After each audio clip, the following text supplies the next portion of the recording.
Okay, we got Elite. Elite Cameraman here. Did you guys know that we actually saw the green cameraman that teleported Plunger Cameraman to the secret agent's secret room in episodes 67 to 70? And looking back, this was all obvious from the start, and the secret agent was paving the road for the bunker squad all along. Also, we'll have to talk about the death of the Plunger Cameraman because many people think that his death was caused by the scientist toilet and not the secret agent. Guys, in my opinion, Secret Agent destroyed the Ninja Cameraman, Plungerman, but I think he will return. With this, we might get into if the secret agent is actually evil or not, and why he was talking to the scientist toilet, because after I posted my analysis yesterday, I realized that I missed something. Also, what I'm going to explain might explain why we thought the secret agent was observing the Plunger Cameraman from episodes 45 to 63. Because if you guys are new to here, we guessed that the secret agent was watching the Plunger Cameraman because almost every time Plunger Cameraman was present, the secret agent was also present. An example of this is episode 45, the first time the secret agent appeared, which was next to Plunger Cameraman, or episode 55, where we thought the secret agent was watching the Plunger Cameraman from the balcony. With all this context, I think we can now start talking about how this ties into episode 70, part 3. But before we do that, make sure to like this video and subscribe to my channel if you don't want to miss anything. Anyways, here we go.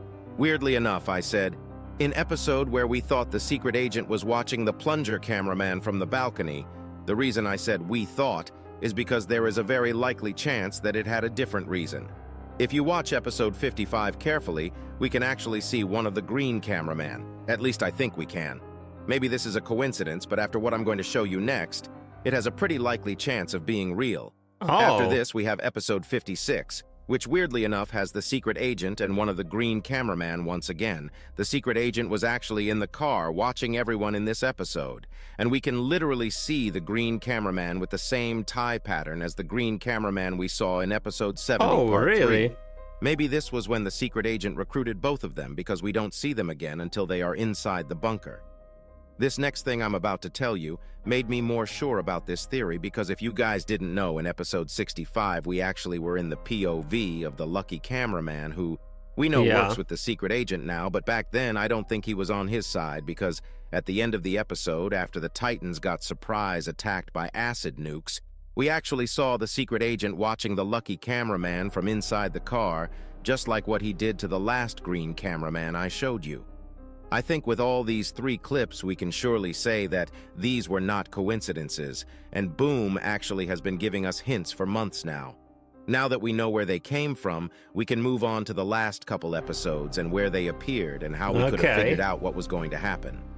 We already know that the lucky cameraman was in the bunker before anyone got there in episode 67, part 4.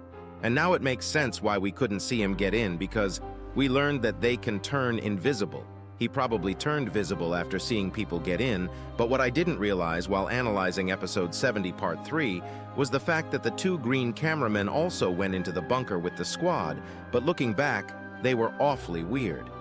These bloods acted incredibly weird, and knowing that they used to be normal in episodes 55 and 56, I think we can assume that either their memories have been oh my god, yeah, there is it. Oh my goodness. Wiped, or they have been completely brainwashed by the secret agent.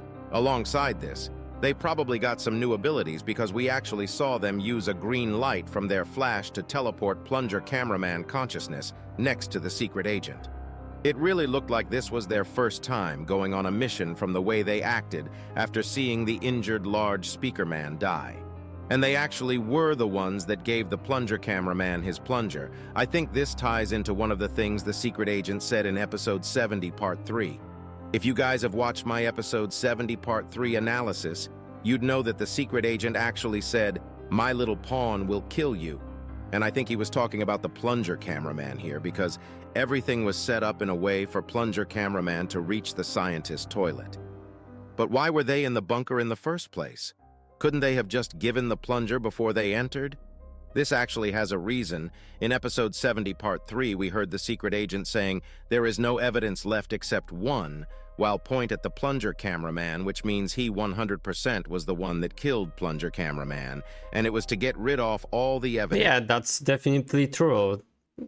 secret agent kills the Plunger. Because he was the only person left that saw the secret agent talking to the scientist toilet, and the secret agent posted on the wall in episode 70, part 2. But the secret agent knew that if a whole squad goes inside the bunker and learn a bunch of stuff they shouldn't have, he would need to get rid of the evidence. Thus, why the green cameraman entered the base. He may have given this mission to the lucky cameraman at first, but maybe he didn't trust him enough yet because it looked like he still remembered everything, and there was a likely chance that he wasn't going to kill his friends. So he ordered the green cameraman to observe him and take over the mission if needed. And this will all make sense after I show you the timeline of events from the green cameraman's perspective. First, in episode 68, we see one of the green cameraman flushing a toilet and going right next to the door lock as if he knows what it is, and he just stands there until the lucky cameraman comes and unlocks the door with his remote hacking tool. But that wasn't the weird thing, because after he does this, the green cameraman actually shows his hand to try and shake lucky cameraman's hand until he realizes he messed up and changes to a thumbs up. Yeah. Where else did we see this hand gesture? In the last episode, when both of the green cameramen saw each other after completing the mission. This gesture is probably just like the thumbs up emote the normal cameraman have, and the fact that the green cameraman tried to shake lucky cameraman's hand was to foreshadow the fact that they are on the same side, but the weirdness doesn't end there, because later in the episode when they went to the factory side, and this is the handshake was when on the poster with the secret agent and the scientist. We saw Plunger cameraman's camera getting transmission and recording errors. We thought this was the doing of the secret agent because of the green glow we saw in the factory. But maybe it wasn't even him, because right when he turns back after the error comes up, we can actually see the green cameraman doing something with his hands for a split second. After watching episode 70 part 3, where we saw the green cameraman make Plunger cameraman invisible, I think it's very possible that the green cameraman have these abilities. After this, we start seeing even weirder interactions from the green cameraman, because 50 seconds into the episode, we literally see them staring into Plunger cameraman's soul.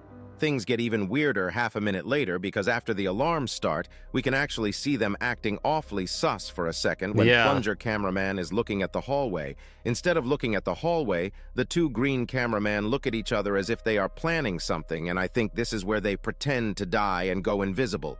Because while the whole squad is running at some point, they stop as if they are trying to protect the squad. And when the squad gets on the other side of the door, we saw the two green cameramen running for their lives trying to escape the Michael Jackson toilet. At least that's what we thought, because after Michael Jackson toilet supposedly hits them, did you see any bodies? Yeah, shouldn't their pieces have been flung around? But there was simply nothing. Why could that be? The only answer is that they turned invisible in the last second and escaped, or they just teleported, because we know that the secret agent can turn invisible, teleport, and hack cameras. So if the green cameraman can already do two of these, why can't they teleport as well? The only question I got here is the arm of one of the green cameraman and how he got it back. But I guess with the powers of the secret agent and what he provides, it's possible that he got a new one instantly. Also, this shows us that Plunger cameraman being mad at the dark speaker man was literally for nothing, and their feud in the last couple episodes have been over a lie that the secret agent set up. This is crazy. Even if the secret agent is actually good overall, the pain he caused this legendary duo is unmeasurable at this point. After this, the next time we see the green cameraman is actually at the end of episode 70 part 1, after the lights went out inside the bunker and we saw the ghost cameraman. Everyone was so confused, but I guess it was the green cameraman who were continuing their mission in secret, and this was confirmed with episode 70 part 3. This is so crazy, in episode guys. 70 part 2, not much happened about the green cameraman, other than lucky cameraman faking that he is dead. But now we need to talk about the real deal, since you guys know the whole timeline of the event before episode 70 part 3. Let's start with what the secret agent said to the scientist toilet, because it's important. In my episode analysis, I mentioned that the secret agent said, "I guess I can't be trusted," to the scientist toilet. But I didn't understand why he would say this back then, but it clicked right after I was finished with my analysis. I think the secret agent was never really helping the scientist toilet, because at the end of the episode, when he was talking to Plunger cameraman, he actually seemed like he was trying to get rid of the toilets and knew that the Astro toilets would be the next threat. It's very possible that the secret agent started talking to the scientist toilet for a while to trick him, and maybe even promised many stuff, but his plan all along was to kill the scientist toilet, and the best way to do that was to distract him while he was using his pawns from the Alliance side. But there is some strange thing, because how the Skibidi Toilet gets knowledge about teleport, the books, and the other stuff of the Alliance. So I think the secret agent knows this guy, the scientist, and secret agent gives him some technology, you know? Blood really has 900 IQ, but I don't think this necessarily means that he is on the Alliance's side. I think after this episode we can say that there are 4 sides: the Alliance, the secret agent, the Astro Toilets, and probably the remaining toilets that'll most likely go under G-Man Toilet from now on.